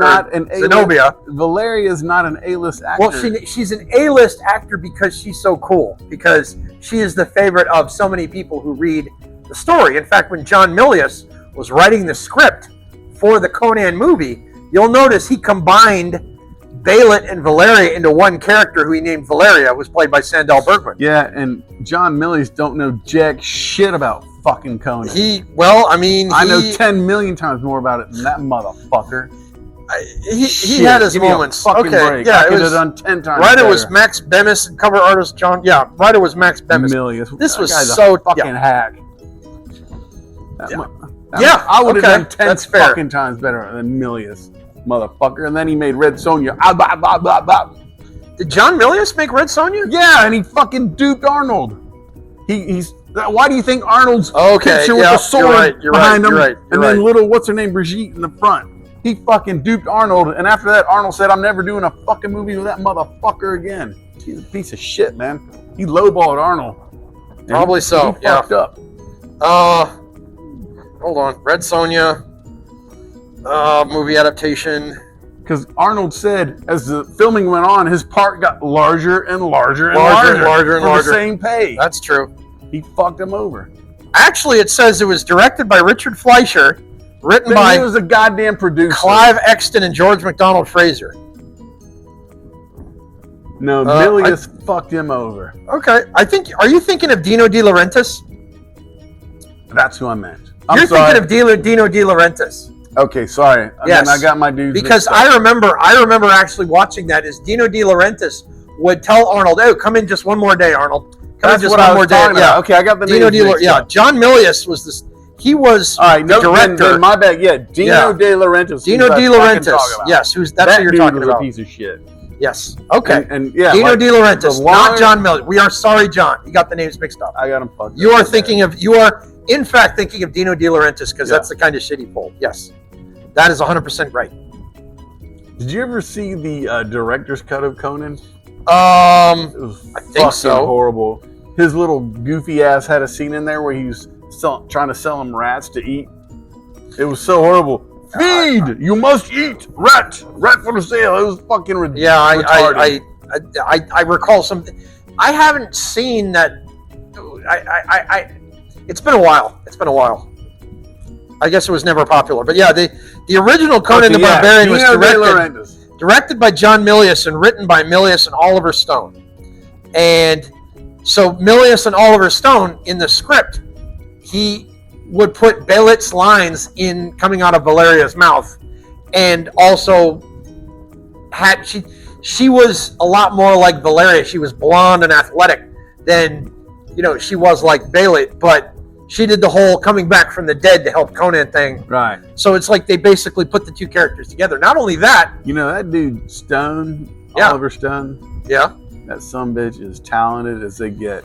I mean, he's kind of crazy, but yeah, Oliver Stone is in my super opinion, talented. The best film ever made was Platoon. It was a great film. There's no question. That dude's so talented. Not only that, and I saw a documentary on him. Yeah. Or maybe not a full documentary. On Oliver Stone. Yeah, he was talking about writing Conan, and he said basically what he wrote, they trashed a lot of it. They did. It was even worse for Conan the Destroyer because wait, that is that never actually happened. That movie was never made. Roy Thomas was one of the people that handled the story, and he said he gave it to the studio, never heard a thing back from them, and he sees the movie and he's like, "What the hell is this? What the hell is even this?" But yeah, because they wanted a PG Conan film. That was their mistake. But yeah, let's make Boogie Nights PG. Yeah, let's make a PG Boogie Nights. Yeah, great idea. All right. So anyway, wait, I had a point. Thulsa Doom. Okay, Thulsa Doom, played by the great James Earl Jones. Okay, the king, the absolute goat. Okay, absolute goat. James Earl Jones. He was playing. Thulsa Doom was actually a character from Call the Conqueror, but they basically took the character of Thoth Amon and they combined him with Thulsa Doom the same way they combined Belit and Valerian. Yeah. So they were sort of that whole Conan movie, that whole 1982 Conan movie was kind of like a Conan's greatest hits. It was a hybrid. But to be fair, Robert E. Howard did the same thing with The Hour of the Dragon. He took a bunch of other stuff that he'd done before, and he put, including the Scarlet Citadel, Phoenix on the Sword, and a whole bunch of other stuff. Put it all together. Scarlet Citadel. Hang on. Hang on. Okay. All right, refresh me. The Scarlet Citadel, Conan loses his throne and is imprisoned. Oh, with the big snake motherfucker. That's it. Yes. Yeah. He's fucked. And he's rescued. He rescues the sorcerer Peleus, and they become allies. And that's who Peleus gave him the ring in book 10. That's right. Peleus gives him the ring to help him find Ya-Cheng, or whatever that name is. Ya-Cheng. Yes, that is correct. Yeah, Peleus. Who was a drunk and he loved women.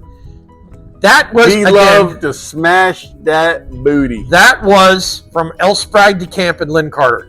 Well, Robert E. Howard loved smashing booty. It's entirely possible that Robert E. Howard maybe. Some of the more cynical people say he died a virgin. and his only known relationship was with Novaline Price. I don't fucking. I don't know. I don't know. The thing is, back in 1936, nobody was keeping score of that kind of thing. You know, Yeah, nobody made fun of you in high school if you were a virgin, because nobody discussed that sort of thing. I wasn't. It was nobody's I wasn't business. around back then, but Yeah. probably people weren't out smashing booty like they used to. I mean, maybe they like- weren't. like- Maybe like they are weren't. now. But the point is, it was nobody's fucking business. You know, hey, you and Farmer Joe want to go into the grain silo and butt fuck each other. Nobody cared. That's nobody else's business. Yes, you want to maybe go after little boys, and you want to dress up in women's clothes and go after little boys and hang them in your meat locker. Well, they're going to get a posse together and they're going to hang you. That's how shit was done back then, especially in Texas. What? Anyway, shit like that. That's how shit like. Oh, I'm sorry. I've offended him. Okay, I've offended you. Anyway, where were we? Okay, Thulsa Doom, James Earl Jones. It was a hybrid. Conan was a hybrid. Yes, it's a hybrid. It was a hybrid, much like Hour of the Dragon. Like I said, a lot of like other. We're trying to invent a hybrid. We're trying to do a hybrid here. We're trying to use a bunch of other story elements to create a story where Billy comes back from the dead to help Conan do. Well, like I said before, we got the bloodline down. That's fine. That's the hard part. Well, okay. Now all we need is a conflict. I have an idea. People of the Black Circle. Okay. The end of People of the Black Circle. I think the hardest part is going to be the conclusion. Yes. How do they end up? I have a conclusion right here. And I think you're right. It's got to be tragic. It's got to be tragic. I actually can think of a conclusion right here, because if you recall, at the end of People of the Black Circle, Conan says that one day I will take you up on your offer, Devi Yasmina of Vendia, and I will return with 50,000 men to make good at it. And she's like, "That's awesome, Conan. I'll meet you with 100,000 men and we'll discuss it." And they're like, "Ha ha ha ha." But what did Conan do? What did he do? Smash. Yeah, he smashed that booty, but that was before that. This was at the very end. It don't matter. He did. that Yes, booty. he totally smashed it. Yes, Conan smashed it. And who wrote that? That was Robert E. Howard. So in Robert E. Howard. Conan smashed Yes, the booty. Conan smashed the booty. Yes. Smash your No, booty. Conan got around. Conan loved the ladies. If you don't smash booty, you ain't Conan. That's right. You got to smash booty. You Conan gotta loved the ladies. drive. You got to drive and penetrate, and he had a jump shot. And smash that Yeah, booty. and he smashed that booty. So, here's how I see the ending. Okay, and again, I guess we're kind of jumping forward. Is that No, this is the heart. In my humble, and I'm serious when I say this. Yep. In my humble opinion, the hardest part is the beginning and the end. Yep. The storyline's easy.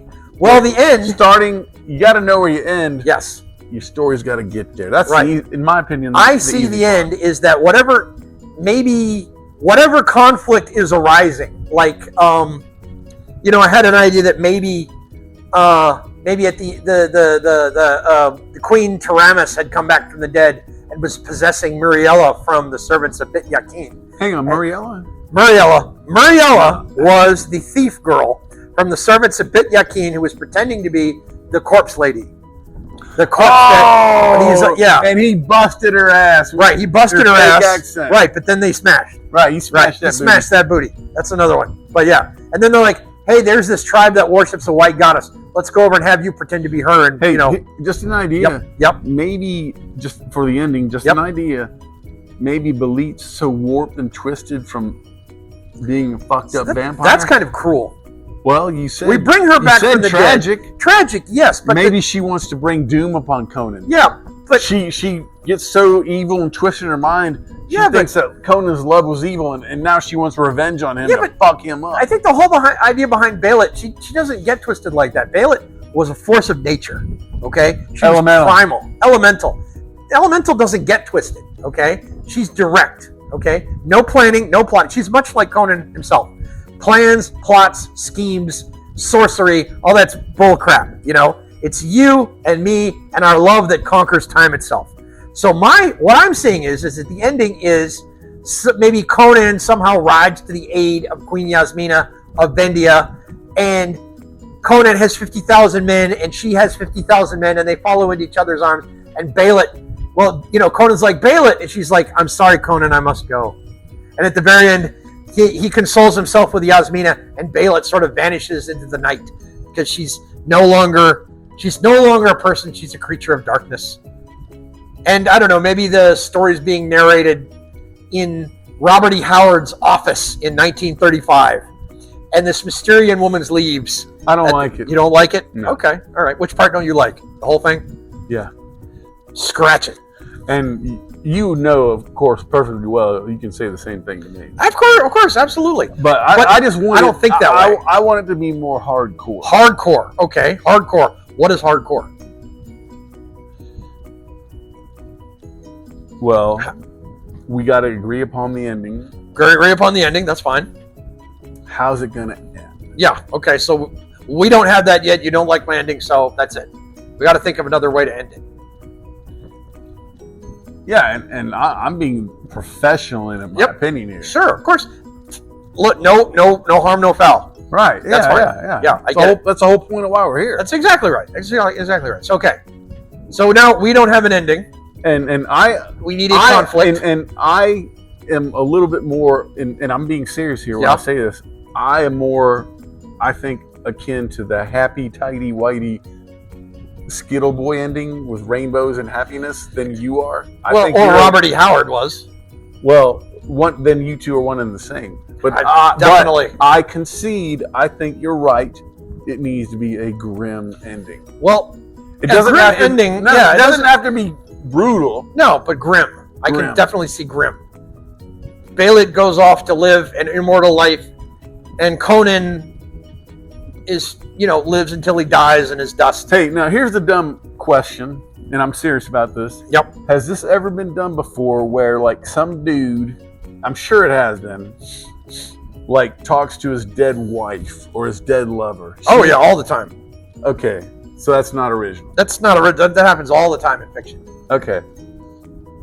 Maybe like to steal, like, from Superman, like she's in a phantom zone. A phantom zone. Well, Limbo. She's in the dead zone. Whatever. The dead zone. The zombie zone. Dead zone. The zombie zone. No, she's like zombie land. Okay, she's undead. Okay. And can't cross over to the living. Well, and there's like a portal where he can talk to her. She wants him to come across, but he refuses because he will not go into that world where he can talk to her. The thing is that Robert E. Howard. I don't even know if that's original though. Well, it's not whether or not it actually, no, it's not, because okay, then don't even worry about it. It's actually, there was a very similar situation in the Aeneid where, as I recall, maybe I'm not remembering it precisely, the Aeneid by Virgil, okay? In the Aeneid, Aeneas goes to the underworld, and actually, I believe he actually speaks to Dido, but all she can do is just sort of stare at him with pain on her face. What are you doing? I'm translating sign language. Oh, you're the sign language. Okay, yeah, but so I think this has happened before. In fact, but when you were talking about talking like through a portal, one of my parents' favorite movie is a show called Frequency with Dennis Quaid and Jim Caviezel. Oh, hang on, that rings a bell. Jim Caviezel. Because his shortwave radio is busted and he can communicate with his father in the past. That was fucking cool. That was a great movie. I saw that as a kid. Well, no, it came out in 1999. I was a kid. Okay, comparatively speaking? Yes. Okay, all right. I remember that, and I thought that was spooky. Yes. Contacting his, his that dead was father. Spooky. Yes. Anyway, I thought that was a fucking cool idea because it wasn't super crazy. Can I put forward, however, that there is one person for whom that idea wouldn't make sense, and that is Robert E. Howard. Robert E. Howard. That I don't care. Frequency. Okay. That was Frequency was great. Spooky. Frequency was spooky. That spooked me. That was cool. That was cool. Because at first he was incredulous. He didn't believe it. He's like, "What the fuck is going on?" Yep. This is like the third Jim Caviezel movie we brought up tonight. That guy got around. I'm not going to say it. I'm not going to say it. What? What are you going to say? That guy got around easy. Oh, like with your mom? Yeah, okay. Easy mom. Well, I mean, he was a Christian, so I don't. Conan got around. That's true. He got around. He got that booty. But again, Conan. All right. Anyway, back to the was answerable. He was like the Targaryen. Who was just answerable to neither gods nor men. And I'm sorry I brought up this you can trust. Yes. Yeah, mother. Yep. All right. Okay. All right. So we're getting somewhere on this. We're getting somewhere. Yes, but okay. But Robert E. Howard never discussed. The idea of souls coming back from the dead, or even the existence of a soul, or anything like that, was never a part of his stories. Okay. None of his stories ever make mention of the idea of an afterlife. Or I would argue. Hit me. It's a very tiny detail. Sure. The tiny details are my bread and butter. When he went and got the heart of Ahriman. Yep. However you pronounce it. Yep. Ahriman. Sure. I'm with you. That he put it on the chest of that one dude and brought him back from the dead. Remember? And the guy, he didn't bring him back to full life, and the guy wandered off back into the tomb in Stygia. Yes. You're right. Yes. But it's not really implying an afterlife. I don't know. The guy said, I died 10,000 years ago. Oh, you know what? You're right. You're okay. You know what? Guess what that means? You can't do this anymore. You got to do this.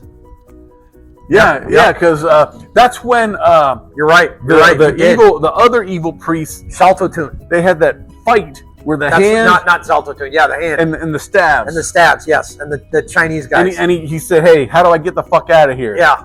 And he followed the corpse. That's right. Well, the corpse was semi-animated though, but the heart. I was thinking about Zaltotun. Zaltotun, the sorcerer himself, came back with like his full cognitive ability. Right. But this guy was somewhere. This guy was half res. Right. That guy was halfway done. He was just a zombie. And then he's just like, I must return to my grave. Yep. Okay. You're right. They do make some sort of mention. But he never goes into detail. Because it was such a minor. It's very subtle. It was very minor. It was nonetheless, that small part of the story exists in his universe. So there is something in his universe. Yes, there is something. But the idea that there's actually a two-way portal communication, like a cell phone, seems a bit cheesy. It seems a bit cheap. What do you mean, as far as like just having a portal, having a yeah. When Bailey, nonetheless, frequency rocked.